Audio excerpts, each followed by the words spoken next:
नमस्कार दोस्तों, आज फिर से एक बेहतरीन टॉपिक लेकर आया हूँ आप लोगों के लिए। यदि आप हाई स्कूल के स्टूडेंट हैं मेरे दोस्तों, तो आपके लिए बहुत ही बेहतरीन टॉपिक है। दोस्तों, अगर मैं आपको बताऊं तो ये टॉपिक आपका है दो चरों वाले रैखिक समीकरण युग्म, यानी pair of linear equation in two variable. बहुत ही बेहतरीन टॉपिक है मेरे दोस्तों।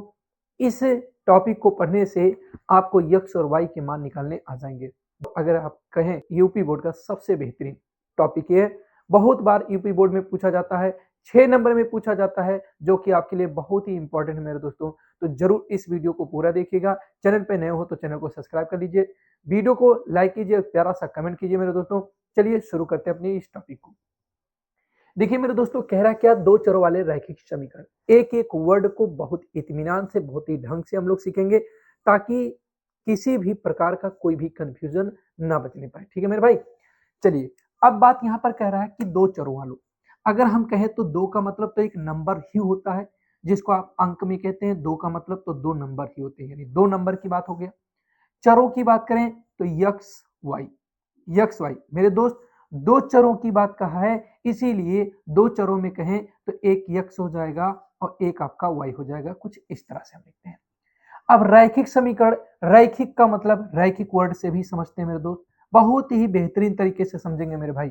आप अभी तक मैथ में हाई स्कूल के कोई स्टूडेंट हो मेरे दोस्त, अभी तक आपने कुछ भी नहीं पढ़ा ना मेरे दोस्त, सब कुछ समझ में आएगा, एक भी परसेंट का डाउट नहीं रह जाएगा। बस इत्मीनान से वीडियो को देखना है। रैखिक का मतलब क्या होता है मेरे दोस्त? रैखिक का मतलब होता है कि चर पर उपस्थित चर की घात, चर की घात, चर की बात करें तो मेरे दोस्त कौन कौन, यक्स और वाई, यक्स और वाई की घात 1 होनी चाहिए। केवल, केवल लिखता हूं, केवल 1 होनी चाहिए। केवल कितनी होनी चाहिए भैया? 1 होनी चाहिए, इससे ज्यादा नहीं होना चाहिए। अगर इससे ज्यादा होगा तो आप पिछले वीडियो में पढ़ चुके हैं मेरे दोस्तों कि अगर 2 घात होगा तो क्या कहलाएगा, तो ये चीजें 3 घात होगा तो क्या कहलाएगा। ये मैं ऑलरेडी आपको पॉलिनोमियल श्रेणी बहुपद में पढ़ाया हूं। लेकिन अब आपको यहाँ पढ़ना है दो चरों वाले रैखिक समीकरण। इस टॉपिक से बहुत ही आपके क्वेश्चन आते हैं और बहुत ही ज्यादा नंबर में पूछे जाते हैं। वो भी मैं अगर आपको बताना चाहूं तो कितने नंबर में पूछे जाते हैं वो भी मैं आपको बता रहा हूं मेरे दोस्तों। एक सेकंड आप रुकने की कोशिश कीजिए, मैं आपको बिल्कुल बताऊंगा और ऐसे ऐसे क्वेश्चन कराऊंगा सिर्फ जो आपके एग्जाम में पूछे जाए।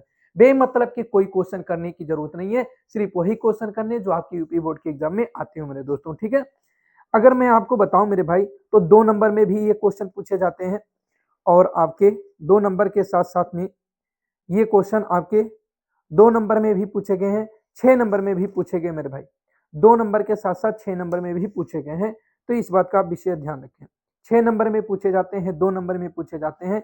तो अब ये जब इतना आपको क्लियर कर ही दे रहा हूं मेरे भाई, तो फिर आपको कोई टेंशन नहीं होना चाहिए। देखिए, आपका यहाँ से कितने कितने नंबर का पूछा जाएगा। 1 नंबर का भी पूछा जाएगा, 2 नंबर में पूछा जाएगा, 4 नंबर में पूछा जाएगा, 6 नंबर में। ध्यान दीजिएगा मेरे दोस्तों, ये यूपी बोर्ड के सभी स्टूडेंटों के लिए जो क्लास 10th में पढ़ रहे हैं बहुत ही इंपॉर्टेंट है, और जो सीबीएसई से पढ़ रहे हैं उनके लिए भी ये इंपॉर्टेंट टॉपिक है मेरे दोस्तों। ठीक है, तो चलिए आपको हम बताते हैं।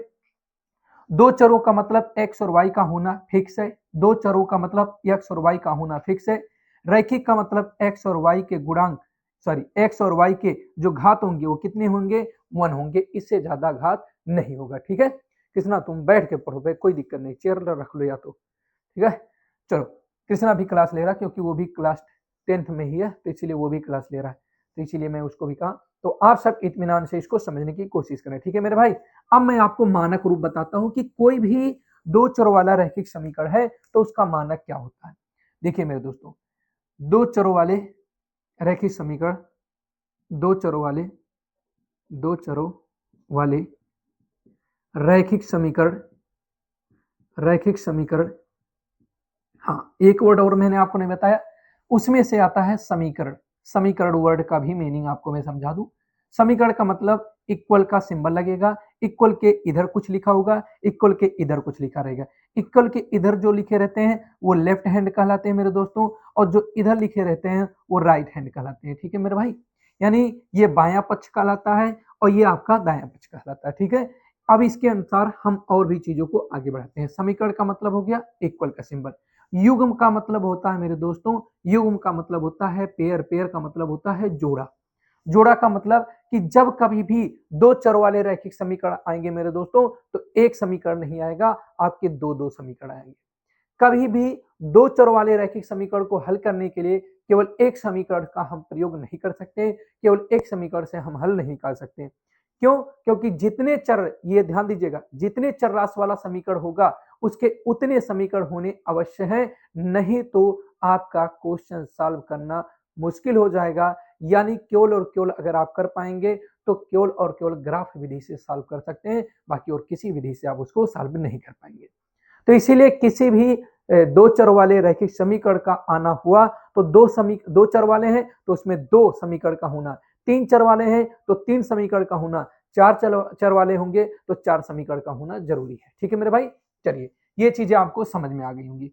तो अगर हमने आपसे कहा तो दो चर वाले रैखिक समीकरण, पहला समीकरण हो जाता है a1x plus b1y plus c1 equal 0। देखिए अब हमने कहा बराबर का सिंबल, दो चर का होना बिल्कुल सही है, बराबर का सिंबल बिल्कुल सही है, चर की घात एक होती है जो दिखती नहीं है, यानी दिखेगा नहीं, एक घात, किसी का एक घात लिखा नहीं जाता है, और बराबर के इधर एक पक्ष है तो इस वाले को राइट पक्ष कहा जाता है, इस वाले को लेफ्ट साइड कहा जाता है। ठीक है मेरे दोस्त, अब इतना हो गया, ये पहला समीकरण हो गया, इक्वेशन नंबर से एक आप मानेंगे। दूसरा हो जाएगा a2x plus b2y plus c2 equal क्या हो जाएगा 0, इक्वेशन नंबर 2 हो जाएगा। इस तरह से आपको ये समीकरण होते हैं। यही इस रूप का, यानी इस रूप में कोई भी समीकरण के रूप का समीकरण क्या कहलाता है? रैखिक समीकरण कहलाएगा भैया। क्या कहलाएगा? दो चरों वाला समीकरण, दो चरों वाला रैखिक समीकरण कहलाएगा, दो चरों वाला रैखिक समीकरण कहलाता है। ठीक है मेरे दोस्त, रैखिक समीकरण कहलाता है, या चाहे इस रूप में लिखा हो चाहे इस रूप में लिखा हो, दोनों रूपों में लिखा हुआ मिले तो वो आपका क्या कहलाता है? दो चर वाला रैखिक समीकरण कहलाएगा। ठीक है मेरे दोस्तों, अब इनके दो समीकरणों के गुणांकों का हम कुछ संबंध निकालेंगे, जो कि वेरी वेरी वेरी इंपॉर्टेंट कर लीजिए मेरे दोस्तों, जितनी बार आप वेरी वेरी कर पाए उतना आपके लिए बेहतर है। अर्थात आपके दिमाग में जितनी बातें ये जा सके कि हाँ भाई बहुत ज्यादा इंपॉर्टेंट है, तो आप अपने दिमाग में उस बात को डाल लीजिए। 100% आपके एग्जाम में इनके गुणांकों से रिलेटिव क्वेश्चन आते हैं और हर साल पूछा गया है, एक ट्रेंडिंग क्वेश्चन है, हर साल पूछा जाता है तो पूछा जाएगा इस बार भी। इसलिए अपने दिमाग में इस बात को रख लीजिए कि अगर इनके गुणांकों से रिलेटिव क्वेश्चन आएगा तो कैसे उसे हम सॉल्व करेंगे। उमार वाले में आ सकता है, या जो आपके एक नंबर के अलावा दो नंबर में आते हैं वहां से भी पूछा जा सकता है। ठीक है मेरे भाइयों, चलिए अब इसको हम बहुत अच्छे से साफ साफ लिख।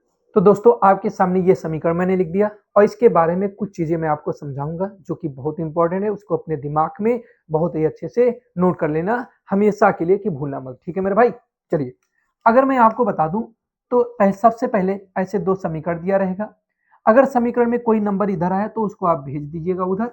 उसके बारे में कुछ मैं आपको बताऊंगा अभी आगे चल के कि कैसे कोई टर्म्स इधर हो तो उधर ले जाने में क्या क्या चेंजिंग करने पड़ते हैं, वो भी मैं आपको बताऊंगा।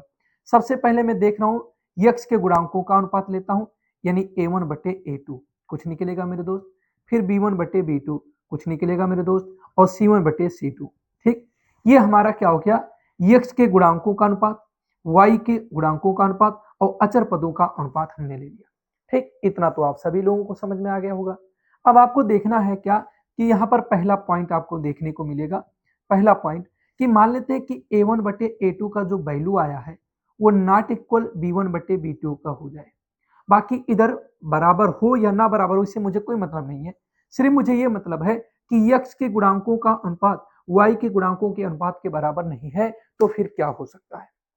तो मेरे दोस्तों होगा क्या? तो हम कह सकते हैं तो तो समीकरण के केवल केवल एक हल होंगे, एक हल होंगे, ये अर्थात एक अद्वितीय हल होगा, एक अद्वितीय हल होगा तथा रेखाएं संगत होंगी, रेखाएं संगत होंगी। अब ये आपको समझ में नहीं आया भाई?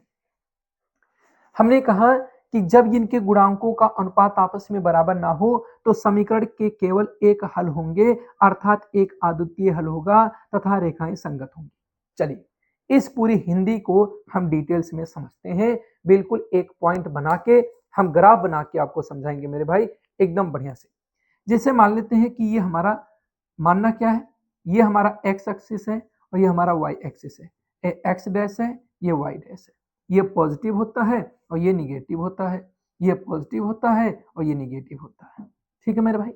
अब आपको मैं ये बताना चाह रहा हूं कि जब आप कभी भी किसी भी इक्वेशन को, नहीं दिख रहा है, चलो अच्छा कोई बात नहीं, ये नहीं दिख रहा है, चलो यहां लिख देता हूं, वाई डैश यानी माइनस होता है। अब मैं आपको ये बताना चाहता हूं मेरे भाई कि जब आप इसका और इसका ग्राफ बनाएंगे, यानी इसके इक्वेशन, जो ये इक्वेशन दिया हुआ है, इसके समीकरणों के इसके वैल्यू होंगे, ऐसे मान रखे जाएंगे, यक्स और वाई के ऐसे मान रखे जाएंगे कि इसको क्या करेंगे, संतुष्ट करके जीरो कर देंगे। मतलब मेरे कहने का है कि यक्स के जगह पे और वाई के जगह पे मान रखोगे, पूरा ये सॉल्व होगा, पूरा सॉल्व होने के बाद ये बायां पक्ष जो आएगा वही दाएं पक्ष के बराबर हो जाएगा। ऐसे यक्स और वाई के बहुत से मान होंगे, सेम वही चीज मेरे दोस्त ऐसे में तब ग्राफ बना दूंगा। अगर मुझे मान लेते हैं, अभी आके मैं चल के समझाऊं, सवाल लगवाऊंगा मेरे भाई, अभी आगे चल के मैं क्वेश्चन कराऊंगा। मैं आपसे क्या कह रहा हूं कि ये समीकरण किसका हो गया, पहले का a1x plus b1y plus c1 बराबर 0। अब हम दूसरे समीकरण को भी ग्राफ बनाने की कोशिश कर रहे हैं, तो हमने देखा कि ऐसे इसमें भी x और y के तमाम मान है, लेकिन ऐसा एक मान आता है, हमने देखा ऐसा एक मान आया, इस एक्स वाई का ऐसा एक मान आया जो इस समीकरण के लिए भी एक्स वाई का वैल्यू हुआ और जो इस समीकरण के लिए भी वही एक्स वाई का वैल्यू हुआ। तो जब कोई भी एक्स वाई का मान ऐसा कॉमन आ जाए कि इसको भी, पहले समीकरण को भी संतुष्ट करे और दूसरे समीकरण को भी संतुष्ट करे, तो वही एक मान आपका कहलाता है एक अद्वितीय हल, अर्थात ये दोनों रेखाएं एक दूसरे के क्या होते हैं, प्रतिच्छेदी होती हैं। अगर हम कहें तो रेखाएं क्या होंगी, प्रतिच्छेदी होंगी भैया। प्रतिच्छेदी का मतलब केवल एक, 3 पॉइंटें होती हैं, एक अद्वितीय हल का, रेखाएं संगत होंगी, रेखाएं प्रतिच्छेदी होंगी, 3 पॉइंटें आपके सामने में लिख दिया। और ये आपके रेलवे के एग्जाम में ऐसे छोटा सा ये पॉइंट छोटा सा दे देता है, जैसे मैं बता दूं ग्रुप डी में, और ऐसे आपके ओमार में 1 नंबर में पूछ लेगा मेरे भाई, समझ रहे हैं। तो ये चीजें मैंने आपको बताया कि जब दोनों रेखाएं एक दूसरे को किसी एक बिंदु पर काटती हैं तो वो रेखाएं क्या कहलाते हैं, कि ये दोनों रेखाएं यानी दोनों समीकरण क्या है, प्रतिच्छेदी हैं, केवल एक बिंदु पर क्या करते हैं, प्रतिच्छेद करते हैं, संगत होते हैं, साथ साथ होती हैं, और उसके बाद एक अद्वितीय हल केवल एक जगह पे कट करता है, तो इसीलिए इसे एक अद्वितीय हल कहा जाता है। तो ये जो इतनी बड़ी हिंदी थी उसको मैंने यहाँ पर क्या किया, डिफाइन किया। अब इसके बाद में आपको बताता हूं इसका दूसरा रूल क्या होता है, तब पहले इसको रेज कर लूं फिर मैं आपको बताता हूं। अब ये कंडीशन जब आपके सामने आता है a1/a2 बराबर b1/b2 बराबर c1/c2, तो इस कंडीशन में क्या होता है कि इस x और y, जो ये x और y के मान दिए हैं, ऐसे मान होंगे जो इसको भी संतुष्ट करेंगे और इसको भी संतुष्ट करेंगे, यानी दोनों समीकरणों को संतुष्ट करने वाले एक नहीं, दो नहीं, दो या दो से अधिक मान होंगे, ढेर सारे मान होंगे। तो इस कंडीशन में क्या होता है कि क्या होंगे, अनंतः अनेक हल होंगे, अनेक हल होंगे, पहला पॉइंट होगा अनंतः अनेक हल होंगे। दूसरा क्या होता है, रेखाएं संगत होंगी, रेखाएं क्या होंगी मेरे भैया, संगत होंगी, रेखाएं संगत होंगी। और तीसरा पॉइंट क्या होता है, रेखाएं क्या होंगी, संपाती होंगी, रेखाएं क्या होंगी, संपाती होंगी, ये भी ध्यान दीजिए, रेखाएं संपाती होंगी। ये 3 घटनाएं इसके भी हो जाते हैं, और यही चीज आपसे एग्जाम में पूछा जाता है, ये प्रतिबंध दे देगा और इसमें से पूछ लेगा कि कौन सा ऑप्शन में इन तीनों में से एक मिल जाएगा और वही आपका आंसर हो जाएगा मेरे दोस्त। अब इसके ग्राफ को हम समझते हैं कि ये चीजें अनंतः अनेक हल होंगे, हमने आपसे कहा, ये भी हमने आपको प्रूव कराया। कैसे प्रूव कराया भैया, हमने आपसे कहा कि एक्स वाई के ऐसे ढेर सारे मान होंगे कि संतुष्ट कर रहे हैं, और वही एक्स वाई के मान को रखने पर इसमें भी संतुष्ट कर जा रहे हैं। इसका मतलब क्या, कि ढेर सारे मान जो इसको संतुष्ट कर रहे हैं एक्स वाई के, और वही मान रखने से इसको भी संतुष्ट कर रहे हैं, इसका मतलब इसके परिमित रूप से अनेक हल होंगे। रेखाएं संगत क्यों होंगी वो भी मैं आपको ग्राफ में बताऊंगा। ये दोनों पॉइंट है मैं ग्राफ के द्वारा आपको समझाऊंगा। कुछ इस तरह से आपके सामने आपका x हो गया, x डैश हो गया, y हो गया, y डैश हो गया। एक ग्राफ हमने खींच दिया, मान लेते हैं कि ये हमारा a1x प्लस b1y और प्लस c1 इक्वल 0 का है। ठीक है मेरे दोस्त, अब आप ही हमको बताइए कि जब हमने x और y के मान को रखा ऐसे खींचा हमने ग्राफ, तो दूसरा ग्राफ जब हमारा है, कह रहा हूं क्या कि x और y के मान वही आ रहे हैं जो इस x y के मान है, उसी को रखने से इसको भी संतुष्ट कर रहा है। इसका मतलब कि दूसरा भी ग्राफ दूसरी भी रेखा इधर से ही होके जाएगी, यानी इसी पर से होके जाएगी। कि अगर मान लेते हैं कि y अक्ष को यहां पर कट कर रहा पहले रेखा और दूसरी रेखा भी उसी को कट कर रही है, और यहां पर x अक्ष को यहां कट कर रही है और दूसरी रेखा भी यहां पर कट कर रही है। इसका मतलब यही तो हुआ कि दोनों रेखाएं एक दूसरे के ऊपर से होके जाएंगी, और जब दोनों रेखाएं एक दूसरे के ऊपर से जाती हैं तो वो तो संगत होंगी होंगी, रेखाएं संगत होंगी क्योंकि साथ साथ गत कर रही हैं। लेकिन रेखाएं संपाती होंगी। संपाती का मतलब होता है कि जैसा जैसा तुम्हारा एक रेखा की जो रास्ते हुई दूसरा भी उसी रास्ते से होकर जाता है, तो उसी को संपाती कहा जाता है मेरे दोस्तों। क्या कहा जाता है? संपाती कहा जाता है कि जब एक रेखाएं जिस रास्ते से गुजर रही है दूसरी रेखाएं भी उसी रास्ते से होकर गुजरती है, तो उसी को हम लोग कहते हैं संपाती रेखाएं। अब इसके बाद तीसरी कंडीशन हो जाती है कि a1 by a2 equal b1 by b2 और not equal c1 by c2 हो जाए, तब इस कंडीशन में हम क्या कहेंगे? तो इस कंडीशन में क्या होता है आपको हम समझाते हैं। इसके कोई हल नहीं होंगे, इसके कोई हल नहीं होंगे, इसके कोई हल नहीं होंगे, इसके कोई हल नहीं होंगे। रेखाएं असंगत होंगी, रेखाएं क्या होंगी? असंगत होंगी। रेखाएं क्या हो जाएंगी? इधर समांतर होंगी, रेखाएं समांतर होंगी। ठीक है मेरे दोस्त, जब तक रेखा एक दूसरे को टच नहीं करती हैं, चाहे केवल एक बिंदु पर टच करें या तमाम बिंदुओं पर टच करें, तो वो संगत हो जाती हैं। और जैसे रेखाओं के बीच में गैप हो गया, दोनों रेखाओं का कोई टच बिंदु नहीं मिलता है, और जब टच बिंदु नहीं मिलेगा तो रेखाएं संपाती रेखाएं तब क्या होंगी? संगत नहीं होंगी। अब यहां पर हमने क्या कह दिया कि मान लेते हैं हमने एक रेखा खींचा a1 वाला, यानी a1x plus b1y plus c1 वाला, और दूसरी रेखा हमने खींचा वो ऐसे कुछ होके चला गया। ऐसे होके या तो नीचे से होके जाएगा या तो ऊपर से होके जाएगा, लेकिन कभी भी ना इधर से होके जाएगा ना इधर से होके। आपके दिमाग में आया क्यों नहीं? अगर इधर से होके जाएगा तो रेखा को कम से कम एक बार काटेगा, इधर से भी होके जाएगा तो रेखा को एक बिंदु पर कट करेगा। तो एक बिंदु पर कट करता है तो प्रतिच्छेदी हो जाता है केवल एक बिंदु पर, जो कि मैंने आपको समझा दिया। और देखिए, अगर ये ऊपर से जाता है तो रेखाएं एक दूसरे को नहीं कट करेंगी, नीचे से होके जाएगा तो भी रेखाएं एक दूसरे को कट नहीं करेंगी। जब दोनों रेखाएं एक दूसरे को कट नहीं करती हैं तो वही इसका मतलब ये हुआ कि तुम्हारा अलग अलग माहौल है और हमारा अलग अलग माहौल है। मतलब क्या कि एक्स वाई के ऐसे ढेर सारे मान निकाल लो, ऐसे ढेर सारे करोड़ों मान निकाल लो, इस समीकरण को संतुष्ट करते हैं, लेकिन उनमें उन करोड़ों मानों में से कोई एक्स वाई का मान ऐसा नहीं होगा जिसको रखने से इस वाले समीकरण को भी संतुष्ट करे। जब अगर संतुष्ट करता तो बात पहले और दूसरे रूल पे जाता। अगर एक भी मान नहीं निकल रहा है, ऐसे ढेर सारे मान, मतलब करोड़ों में जितना आप गिन सको उतना मान निकालो, और कोई नहीं संतुष्ट कर रहा है, तो इसका मतलब यही हुआ कि इसके कोई हल नहीं होंगे। मतलब दोनों समीकरणों का कहीं पर कट बिंदु नहीं हो रहा। जब दोनों रेखाएं एक दूसरे को कहीं पर कट करती हैं तो ही बिंदु के क्या होंगे? हल होंगे, समीकरण के हल कहलाएंगे, अन्यथा नहीं कहलाएंगे। तो भैया जब कहीं कहीं पर कटे नहीं कर रहा है तो कहां पर हल कहलाएगा? इसीलिए हमने आपसे कहा ये असंगत होंगे। संगत का मतलब जिस रास्ते से तुम गए, चाहे उस बिंदु जो समीकरण गया, जो ग्राफ एक गया, जो लाइन एक रास्ते से गया, दूसरा भी उसी रास्ते से चाहे उसके एक बिंदु से होके जाता हो तो संगत कहलाएगा। ठीक है, अब यहां पर रेखाएं समांतर कैसे हमने बता दिया। जब भैया आप देख ही रहे हैं कि दोनों के बीच में कहीं पर कट नहीं सकती, दो रेखाएं कभी भी एक दूसरे को छू नहीं सकती, तो इसका मतलब आपको छोटे क्लासों में ही पढ़ाया गया है कि रेखाएं क्या होती है? समांतर होती हैं। तो ये तीनों पॉइंट क्लियर होता है मेरे दोस्तों। इन तीनों पॉइंटों से रिलेटिव क्वेश्चन कराऊंगा जो आपके एग्जाम में हूबहू आएगा। ठीक है मेरे दोस्तों, अभी के लिए इसको मैं पहले रेज कर लूं फिर आपके सामने आता हूं। दोस्तों देखिए, आपके सामने क्वेश्चन ले आया हूं जो कि 2024 में आया क्वेश्चन है। इस तरह के क्वेश्चन आपके एग्जाम में आते हैं मेरे भाई, बहुत ही इत्मीनान से सीखना। समीकरणों 2x प्लस ए वाई इक्वल 1 तथा 3x माइनस 5y इक्वल 7 का कोई भी हल नहीं होगा यदि ए का मान है। ए का मान में से कोई रख दिया जाए तो उसके कोई हल नहीं होंगे, ऐसा आपको कह रहा है। तो इस क्वेश्चन को सॉल्व करने का क्या तरीका होता है वो आप बहुत अच्छे से सीखिए, मैं आपको समझाता हूं कैसे आपको करना है एग्जाम में, ठीक है। चलिए, अब सबसे पहले आप समीकरणों को लिख लीजिए। 2x प्लस ए वाई इक्वल 1 इक्वेशन नंबर 1 हो गया। 3x minus 5y equal 7।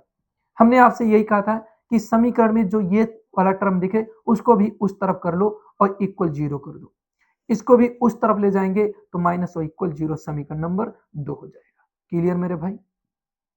एकदम क्लियर, बिल्कुल सही। अब सबसे पहले आपको a1 और a2 निकालना है। a1 का वैल्यू 2 है और a2 का मान कितना भैया 3 है। b1 बटे b2 का मान आपको निकालना है। b1 a है और b2 माइनस 5 है, ठीक है मेरे भाई। फिर आपको c1 बटे c2 निकालना है और वैल्यू कितना है -1 बटे -7, माइनस से माइनस कटा 1 बटे 7 हो गया। कृष्णा दिख रहा है? चलिए, बोल दिया हूं, अगर नहीं दिख रहा होगा तो आप बिल्कुल नोट कर लीजिएगा, ठीक है। अब आपको दिखना क्या है भैया, आपके प्रश्न में एक वर्ड मेंशन किया है, कोई भी हल नहीं होगा।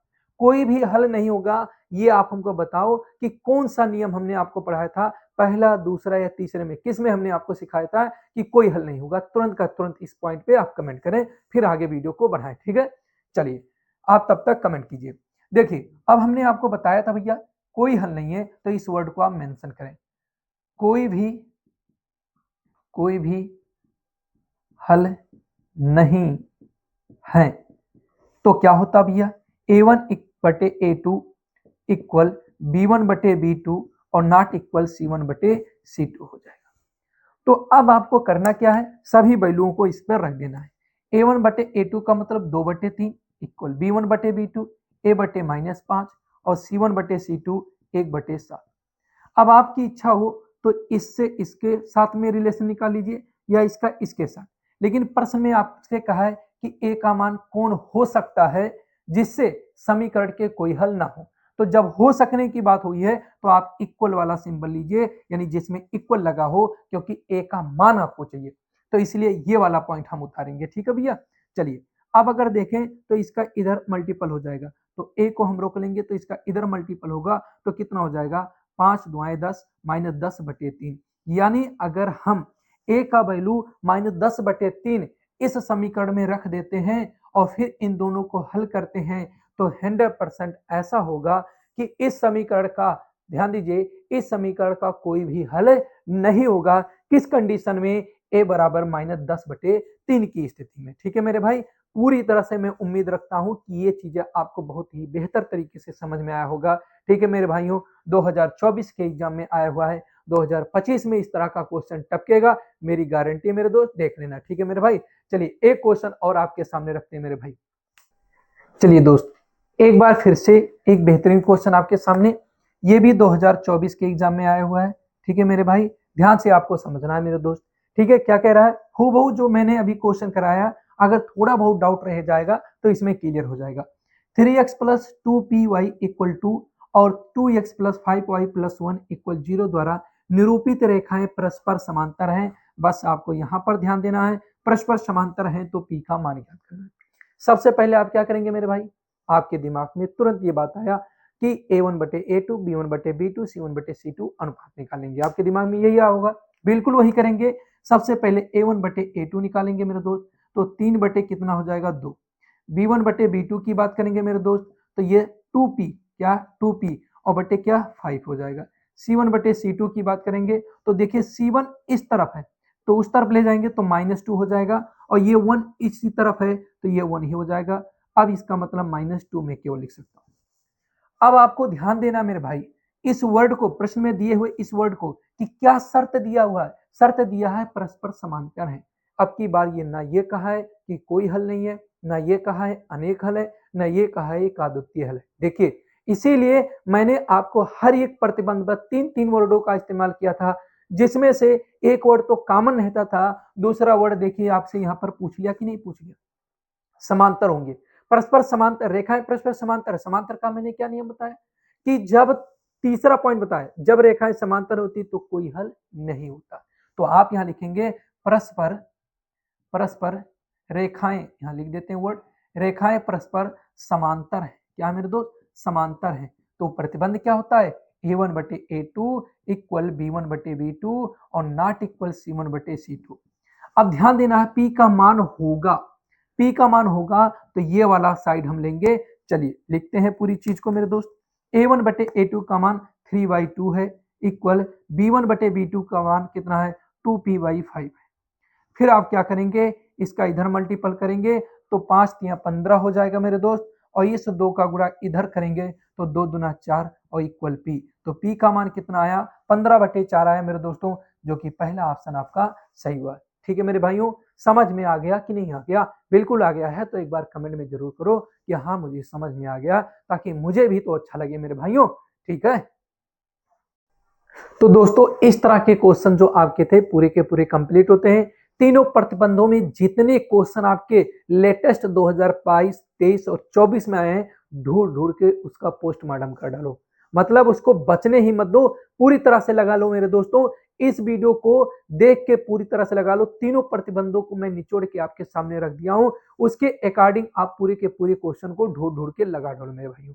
क्योंकि आप ध्यान दीजिए, मैं तो जहां तक कोशिश में हूं कि पूरा का पूरा मैथ एकदम निचोड़ के आपके सामने रख दूंगा, इंपॉर्टेंट से इंपॉर्टेंट। अब ये टॉपिक आपका खत्म होता है, कल हम लोग पढ़ेंगे ग्राफ से रिलेटिव टॉपिक, कि ग्राफ विधि से किसी इक्वेशन को सॉल्व करने का क्या तरीका होता है, फिर विलोपन विधि और फिर प्रतिस्थापन विधि। उम्मीद है कि कल की टॉपिक में ये पूरा का पूरा, कल की वीडियो में ये पूरा कंप्लीट करने की कोशिश में हूं। अगर नहीं हो पाएगा तो तीसरे वाले टॉपिक में लैंग्वेज बेस्ड क्वेश्चन जो आते हैं वो करा के खत्म कर दूंगा। 3 वीडियो बनेगा मेरे दोस्तों, तो ये चीजें आपको बहुत बेहतर लगी होंगी पढ़ के। अब उम्मीद यही है हमारी कि आप इस वीडियो को और लोगों तक शेयर करेंगे। ठीक है मेरे दोस्तों, तब तक के लिए जय हिंद, वंदे मातरम।